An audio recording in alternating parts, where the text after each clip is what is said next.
Hello everyone, my name is Cletus and welcome to the clan. So without further ado, let's get into this video. But before we get into the video, please smash me the like button because guys, it helps with the YouTube algorithm to push this video to more people so that the honorable members that do not know that they are honorable members, they can come and join the family. Thank you so much guys for responding every time to this call of action because the channel is indeed growing.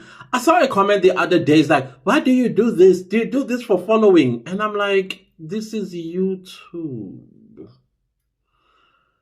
Never mind. But you know how 30%ers minds work, except for me. I never understand how that mind works, but that's just how it works. Other than that, guys, let's go to the South Gauteng High Court, where the main trial resumed, and it resumed with Colonel Rapudu taking the stand. Basically, there was a bit of a debate that was taking place in court between the state and the defense, and they did not agree on some certain things. I was not interested in that because I knew how Rata was going to side. He was going to side with Baloyi, and indeed he did exactly that. So all the huffing and puffing that Advocate Mnisi tried, it was all futile. I just wish that we just dove into this thing and already get over and done with, because it already wasted taxpayers' money. I don't know how many hundreds of millions at this point, but let's go ahead anyways, and I will tell you the things that got me really confused. In fact, I think I'm more confused than I've ever been before. Now, let's start with Colonel Rapudu. Is it Colonel or something? Yeah, whatever those rankings are. This man comes on the stand and he talks about Ntanzi's testimony or the confession. And it mentions the name of Kelly Khumalo. And I'm like, okay. So we heard Gininda talking about Kelly Khumalo being the mastermind behind the killing of Senzo Meyiwa. Now, when you listen to the scripts by Colonel Rapudu as well as Mboto, you can tell this is fabrication. Even the confidence in the voice of Rapudu was like, here I am again having to tell this lie. Okay, I'll do the best that I can using the real cases that I've done before, but you know, just make sure that this also sound as legit as the legit cases that I've done before. And I'm like, oh, okay, Kelly Khumalo, your name has come up. This should trigger the MPA to issue a warrant of arrest.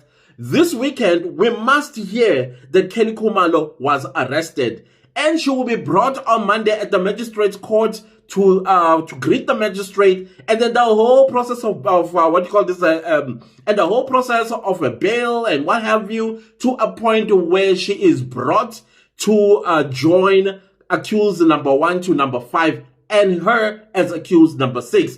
Now, let me tell you something about Kelly Khumalo. If is what I think it was on the 26th of October 2014, that it was an accidental kill. It was a mistake that Senzo Meyiwa was shot and killed by somebody in the house. I do not think that Kelly Khumalo will want to go and spend the rest of her life in prison, having known to be the mastermind behind the killing of Senzo Meyiwa.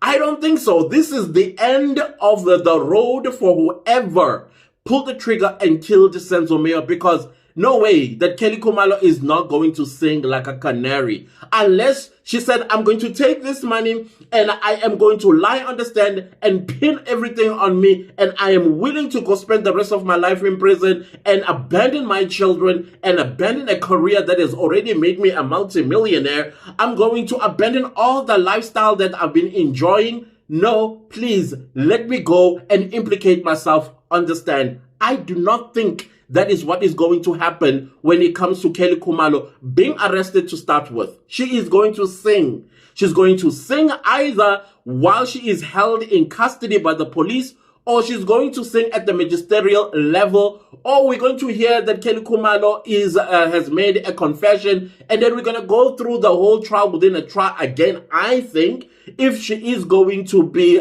prosecuted alone, if she is going to be prosecuted with the 5, well, I don't know about that, but I think my suspicion is that she's going to be prosecuted by herself. She's not going to join accused number 1 to number 5 in this matter of 636. So the other thing that I heard from Rapudu is that Ntanzi said he was paid 15,000 rand of 100,000 rand, I think. And then comes Mboto, who says that Muzi was paid 30,000 rand, but it was still more outstanding. Then I'm like, is it 15,000 or is it 30,000? Is it 100,000 to murder a person? What is happening? Even when you listen to the script, it says that Kelly Khumalo wants to kill Senzo Meyiwa for his money, or because he doesn't give her money. Is that a ground to kill a person? And if she says she wants Senzo's money, on the basis of what? Because Senzo Meyiwa is married to Mandisa. And if anything should happen to Senzo Meyiwa, let's say he gets into an accident that kills him, is it Kelly Khumalo that is going to benefit from those policies? I don't think so. That makes no sense to me. This was not thought through. This was not thought through. That is why I am standing on this ground unshaken that the killing of Senzo Meyiwa was an accident. Somebody came with a gun, and somebody that came with a gun because he was already angry because he could not find his girlfriend that he probably has not seen in a couple of days. And when he heard that the girlfriend is at the Khumalos and with the person that I think he suspects is selling off his girlfriend to his friends, was there. And so maybe was going there to intimidate. Unfortunately, I don't know how you intimidate people with a loaded gun. Because if I would want to intimidate somebody with a certain weapon, I will make sure that the weapon is a toy at least. Because I do not have it in me to have a loaded weapon and go and take somebody's life. Because accidents do happen, people. Accidents do happen. That is why I find it very difficult for a robber who says, oh no, the gun went off by accident. Why did you have a loaded gun when you are just going there to rob? Because listen, the moment you show a gun, nobody's going to take any chances of getting shot. They will raise their hands and you get what you want and then they leave. But the moment you pull a trigger and then you come to call like, oh no, there was an accident. Why did you carry a loaded gun is the question. That is why I don't believe that your intentions was to intimidate. Your intentions was to kill another human being and therefore you are a murderer. The script continues to say that there was a leakage of the killing of Senzo Meyiwa, which sparked a family meeting, where in this family meeting, Muzi's father advised all 5 of them to never speak about this ever again, let alone tell the police. Okay, I'm not saying it in verbatim, but that's how I understood it. And I'm like, that still does not make sense. Is Muzi's father going to be called on the stand to testify on this? I don't know. Then let's go to the movie scene setting. So these guys, they are hired by Kelly Khumalo allegedly, and they are going to be paid 100,000 rand, and they're going to share 30,000 rand each. And then from there, they're going to give Umkhulu 5,000 rand after paying him 50 rand for consultation. That's another part where I'm like, you just went to a Sangoma and told this Sangoma that you are going to kill somebody. Is there a way that they'll be protected from the job, that they don't get caught on the job? And then you give him 50 rand with all that information? As a Sangoma, I'll be like, I will go to the police and foil this whole killing for giving me 50 rand. You are insulting me. And then on top of that, you still tell the Sangoma that no, we'll come back and give you 5,000 rand. With that information, as a Sangoma, I'll be like, hey,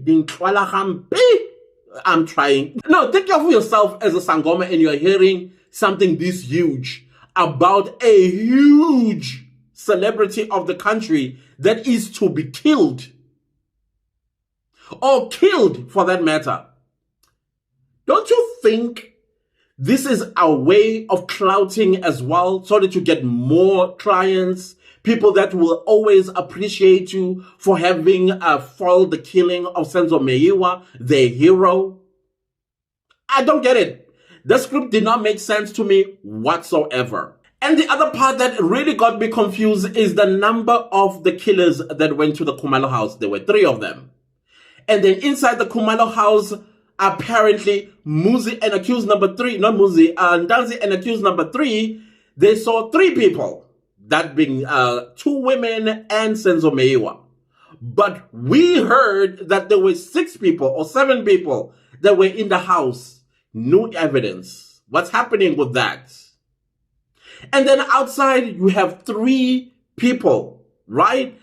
2 will be looking out. No, 1 will be looking out. 2 will go inside the house. Right. Now, remember, this was a hit. They were hired to hit and kill Senzo Meyiwa. But no, one confession says they wanted cell phone and money. Then Senzo Meyiwa stood and the gun was pointed at him, at his chest, and then he got shot. I would have thought that if you are going to kill somebody, right, it's a hit, you will go directly at this person and pump all the bullets in the chamber up until they're dead, dead, dead. But no, 1 bullet in the chest, and then they take the cell phones and money. This is what one confession says. The other confession says they took nothing. Let that sink in. Now, allegedly, from what I've heard, there were statements that were deposed by 2 boys that were sitting in the substation that is right outside the fence of the Khumalo house. These boys, apparently, they have since died mysteriously after making those statements. Now, you ask yourself, there is no way that these 2 boys are going to come to court and testify, all their statements being read in court, to dispute or rebut what these so-called confessions have said about a person that was looking out on the outside while 2 intruders went inside the house. I'm just saying, the mysterious deaths of these 2 boys is questionable to me. So, of course, Colonel Mboto also took the stand, and then he read his side of the so-called confessions, and it's just something that sounded almost totally different from the first confession. I don't understand what the contradictions were all about if it is 1 death, same person that made a call for them to kill Senzo Meyiwa. I don't understand.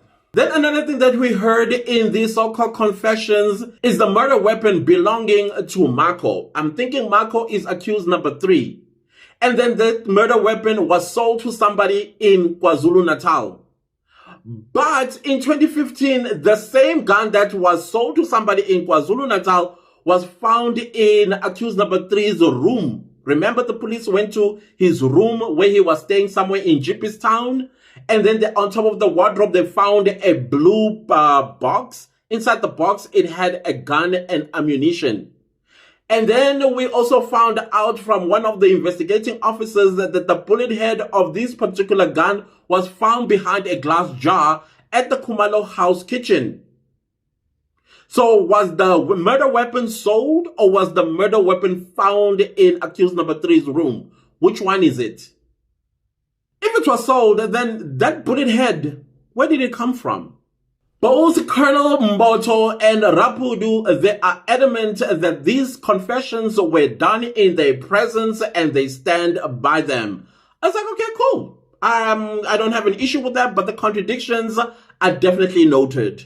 Then in my mind, while I was listening to the setup, especially the setup, how 1 is going to stand outside, 2 are going to enter and then do the deed, and then they'll hop into the runaway car to oblivion. I was like, that scene sounds so familiar to me. I was thinking of a couple of movies that I've seen this particular scene before. And then I'm going to look at these movies and I'll come back to you guys at a later stage and say, it was from this movie. You guys can go and watch the movie. So I'm thinking whoever concocted this script may have watched this particular, one of these movies that are in my mind. And then they said, okay, we'll put this into a statement. Trust and believe me, I'm going to find these movies. Once I find them and go to that particular scene, I will let you know that this is the scene that I was talking about. So my thoughts are, I'm still convinced that the 5 men that stand accused of killing Senzo Meyiwa are incorrect. The right person is amongst the people, or amongst the 6 people or 7 people that were with Senzo Meyiwa at the Khumalo house on the 26th of October 2014. There I stand, I am not moving on that one. And whoever pulled the trigger, I still think that it was an accident. It was not intentional, or if it was, Kenny Khumalo will have to tell us what really happened on that fateful night. But I'm telling you, Kenny Khumalo is not going to take a fall for somebody else, especially when she knows who pulled the trigger. There is no way. She's got 2 children to think about. She's got a career to think about, a lifestyle that she's built for herself, and all of that. And she did make a threat in one of her TikTok videos, what was meaning in terms of her music, because apparently she did not win an award. The award went to somebody else who's a gospel star. And as a result of that, she did make a hoo-ha about it, that she was robbed, allegedly. And she did a video where she, she pointed at the camera. I think it's on Nina, where I don't know how to translate that in English. Well, basically, she said she will get us. She will get us because we did not vote for her to win that particular award. I don't know what award that is. I don't watch television, so I don't even know what she was talking about. But I did see that video saying that Uzo. So there is no way that she's going to Nisa us when she's going to spend the rest of her life in prison for a crime she did not commit. Because right now, allegedly, she's the mastermind of the killing of Senzo Meyiwa. She has to prove it beyond a reasonable doubt, I suppose, that she is not the mastermind and this is not what had happened, and therefore this is why she is going to tell the truth. Now I'm looking about it in hindsight and I'm like, is probably the reason why Rata accepted these confessions, so that the name of Kenny Khumalo pops and then she will tell the truth as to who killed Senzo Meyiwa? I do not know. I don't know. But if that was the strategy, okay, I see it now. I see it now.